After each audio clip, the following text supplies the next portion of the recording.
What's good? Welcome to a special Friday Lil Wayne edition of Thai Tunes. I had to bring back the legendary co-host himself, J3, on this legendary day because this artist has taken so much time to finally come up with the goods. I actually took some notes here. It's been 14 years, not to the day, but 14 years since the original Carter dropped, Wow. 7 years since the last one, and 4 years since C5 was actually announced. So it's been a hell of a wait, and we're happy to bring you our thoughts and feelings on the brand new album. Mm-hmm. So I don't know if you want to start or if you want me to take the reins, but I got a lot of things to say on this one. Let's go for you. All right, solid. Well, I excitedly pressed play this morning on my drive in. I think that's the perfect way to listen to a new album because you have the surround sound of your car. Car is definitely the best way. You can kind of focus on driving, but you can also like absorb the lyrics and everything. So with my excitement of, hey, this is new Lil Wayne music and Lil Wayne known for dropping lyrics and bangers and everything else, the way that he opened up the album with a heartfelt letter from his mom was kind of caught me off guard, you know, a little bit of left field action, and it was very emotional. She started crying. She talked about all the trials and tribulations that he's gone through in his life, like, you know, growing up in a group like the Hot Boys and in New Orleans, almost killing himself. I don't know if you know about that. Yeah. We're getting hits right now. Shout out Pac. Come out. Shout out to Pac. Yeah, exactly. The newness. There's a bunch of other stuff like his seizures recently and things like that. Yeah. But it ends with a heartfelt, you know, I love you and you're my son. And then you get the lighter flick. It was classic. Going right into Don't Cry. Now, I have never voluntarily listened to an XXX song. Mm-hmm. So for Wayne to put this on me right out of the bat, I was kind of like, okay. But to his credit, he didn't sound bad. And yes, he was only on the hook. Yes, he only said about 5 words. Mm-hmm. But the vibe and the whole like direction that the song took, I enjoyed it. Mm-hmm. I agree. I thought it was a good lead-in from the first song, I Love You Dwayne by his mother. I put it on, so I saw on Twitter last night after it dropped, something was trending, and it was obviously the Carter 5, but also Don't Cry. So I put this one on because I was interested of the feature. I'm like Thai Tunes over here. I'm not too much of a fan of X. I've listened to a couple of them, maybe 2.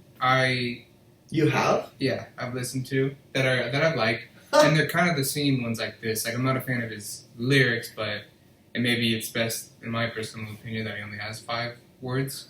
But I really like the tone and just his singing voice. Yeah. So I played it last night, and the chorus has been stuck in my head all last night, all this morning. I was actually anxious to get in my car so I could bump it with the speakers and such. And I probably played it like 6 or 7 times today. Wow. I really like his voice on it. And especially maybe it adds to it with his recent death and all that. Yeah, there's some serious weight to it.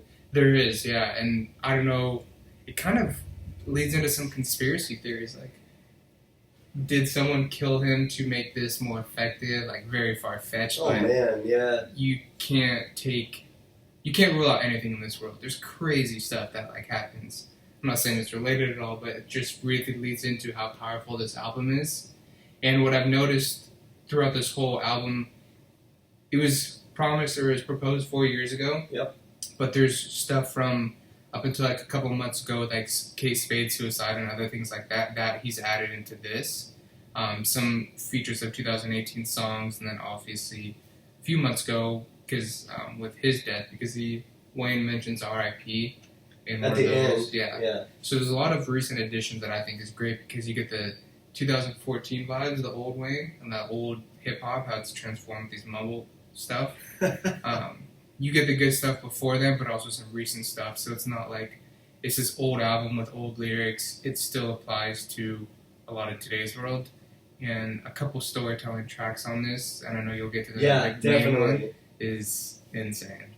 So I felt that too. I felt it was very topical because it talked about the recent deaths of X and Kate Spade and others. And you can definitely tell on from like almost like a track to track basis when the time period was that he maybe recorded this, and I don't know, I didn't do that much investigation into the existence of these songs as a collective from, when it was first announced 4 years ago to this very moment.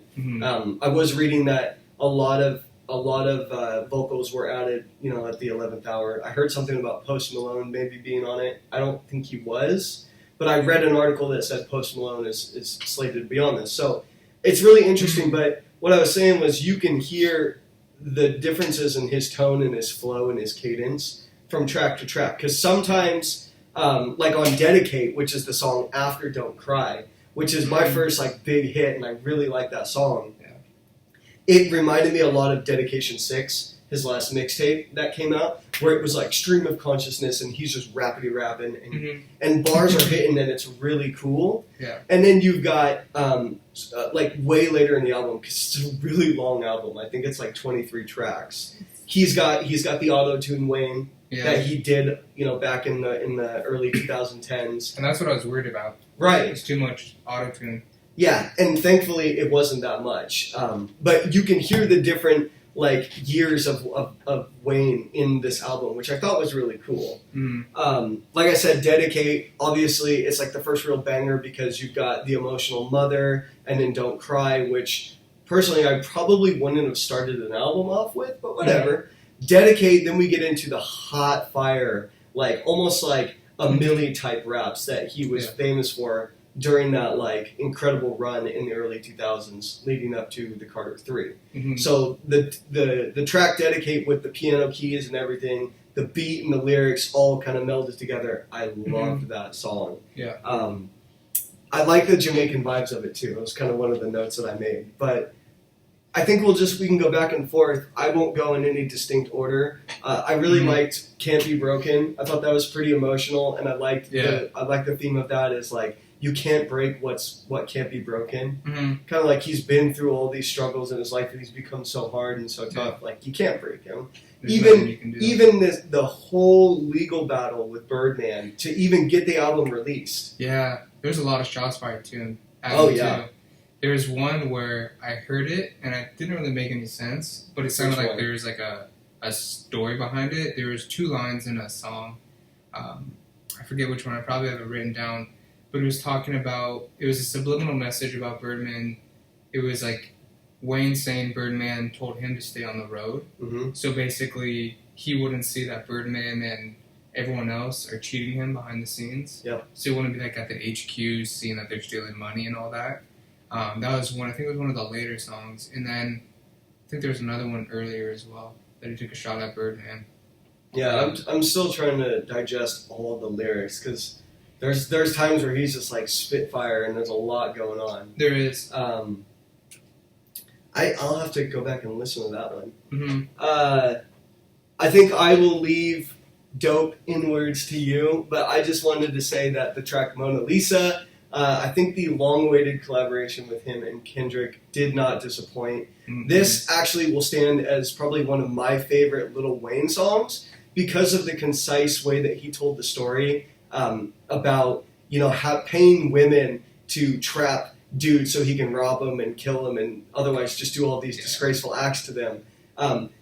For 2 verses, Lil Wayne just really intricately details the process of paying women, creeping up on the couple as their friends kissing, so he didn't see moi. I thought that was really cool wordplay. Yeah. Sticking them up, robbing them. A lot of good wordplay. And then the really cool part that I liked was he detailed following a car that was following the car that was following the mark. And he calls the car following, saying, "Don't be so obvious." It was so real.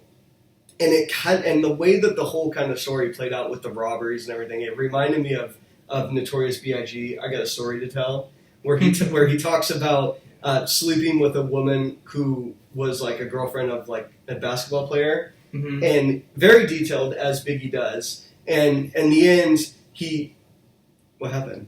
We're still recording. Okay.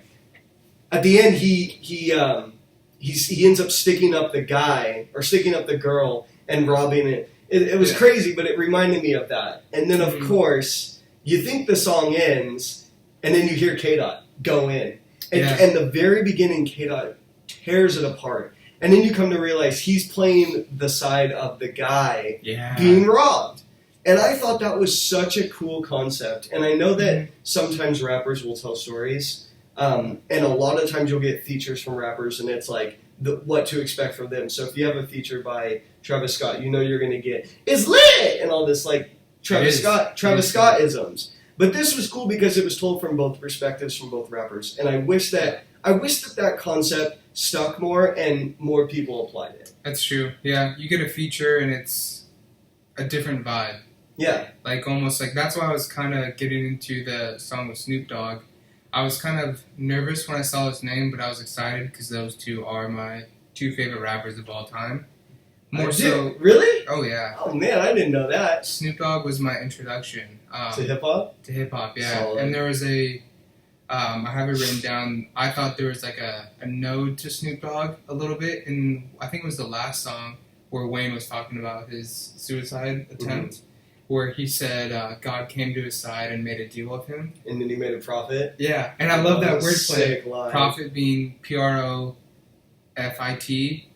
also prophet as like a prophet of God because he spreads the word. Yep. Everyone knows he's God-fearing and all that. That was a crazy ending. But I think it related to that murder was the case because Snoop Dogg made a deal with the devil. It's like maybe it's probably not a connection. It's kind of like an acknowledgement and like a balancing out. Exactly. But I hear you. Yeah. So going back to the song with Snoop Dogg, I was kind of nervous because Snoop Dogg lately, his lyrics aren't what they used to be. Well, yeah. So I liked him on the chorus, but yeah, just having those two on the song together was awesome. What about the sample?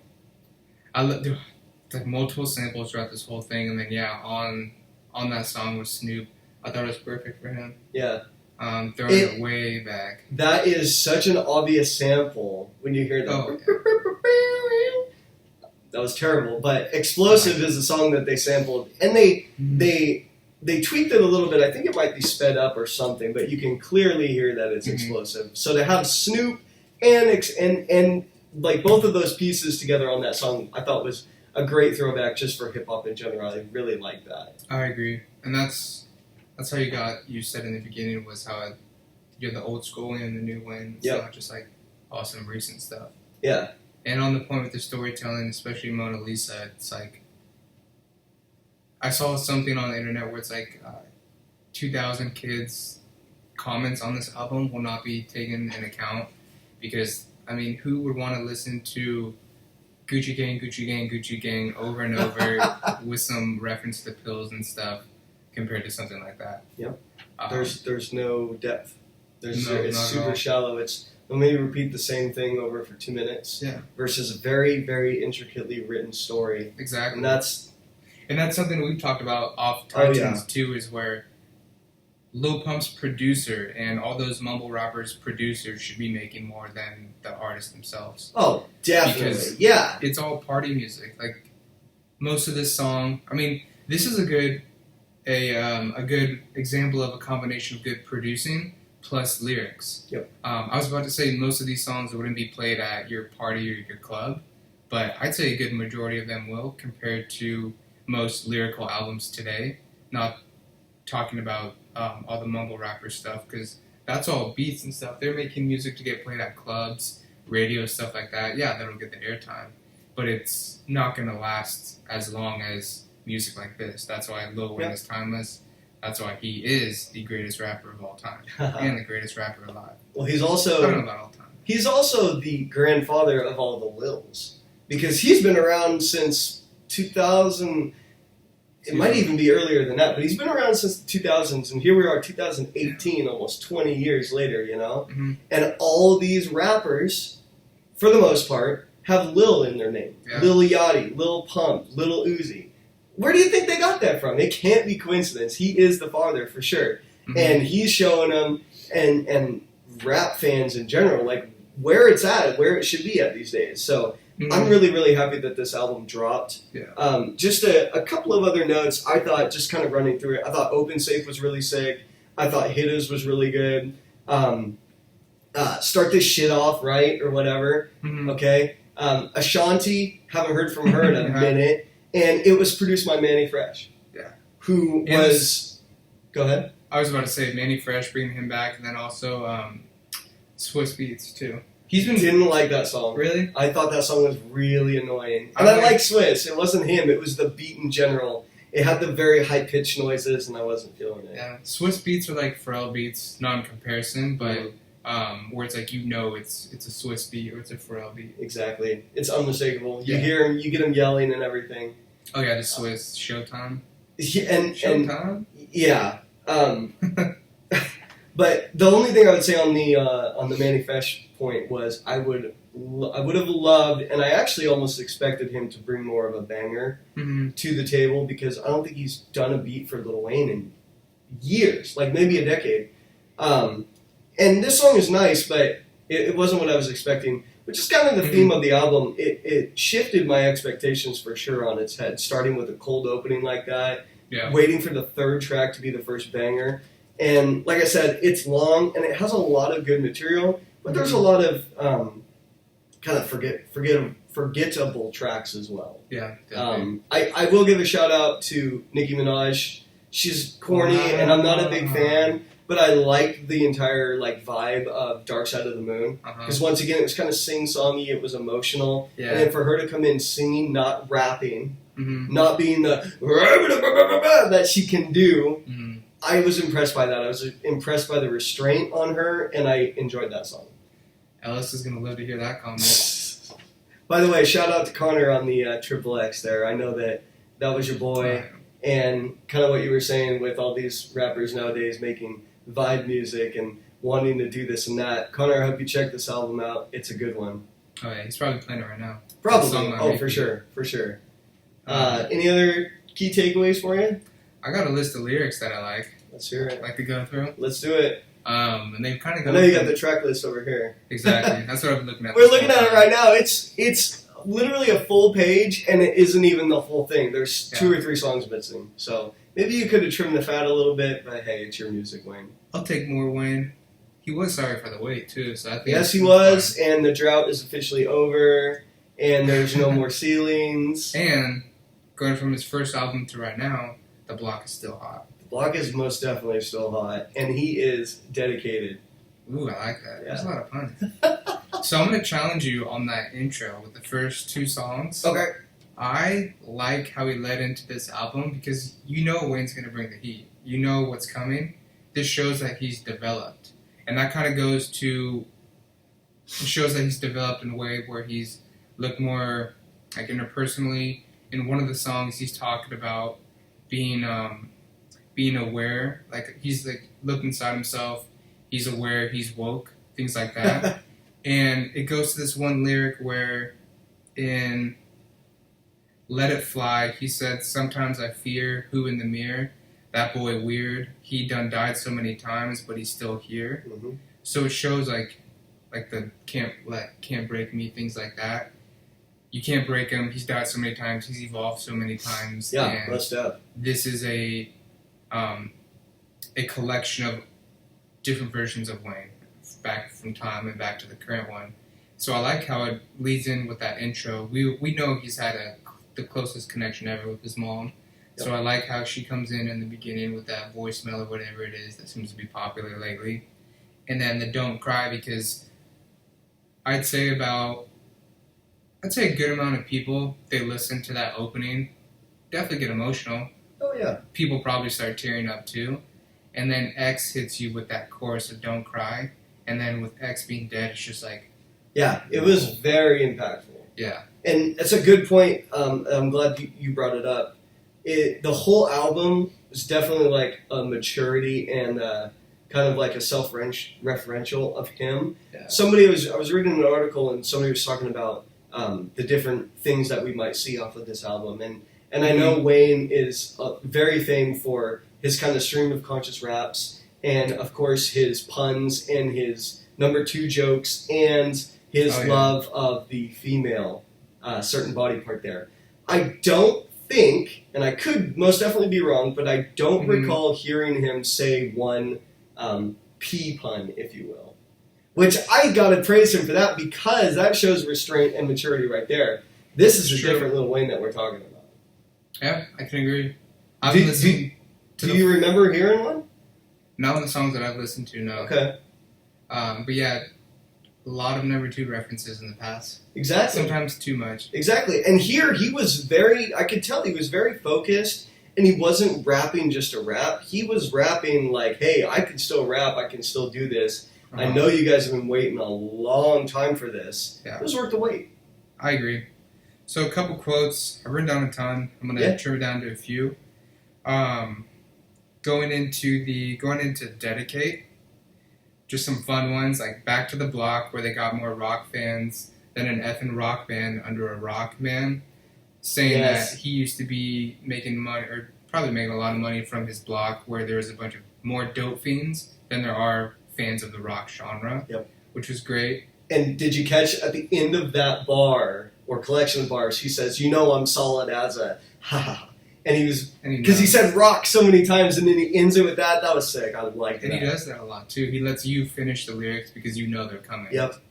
But they're not, from that same song, I started this shit, you're just part of this shit, I'm the heart of this shit, and the heart doesn't skip. Yep. That one. And then the end of that one, the Dedicate song, the Obama quote, basically how he says, like, kids are trying to be like LeBron or Lil Wayne. Obviously, LeBron, given your personal opinion, is the greatest basketball player of all time. And to put him in a sentence in a different sport, which is rap, he's basically saying Wayne is the greatest rapper of all time. Yep. And to have Obama say that in a speech, and not just like Wayne calling up Obama and say, hey, can you give me a quote? And like compare me to LeBron, that's huge. Yeah, I thought that was cool that he had that clip there. He had a couple of really funny and like interesting clips throughout the album. He had the one where somebody was interviewing him and they said, "Did you really do a show with Willie Nelson at a country show?"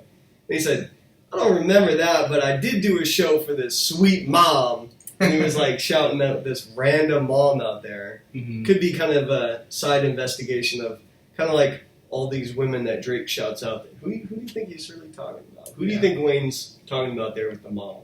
But it was just, overall, I thought it was a very, very solid album. I would give it 5 lighter flicks out of 5. The 5 flames. Hot new hip 5 flames for sure.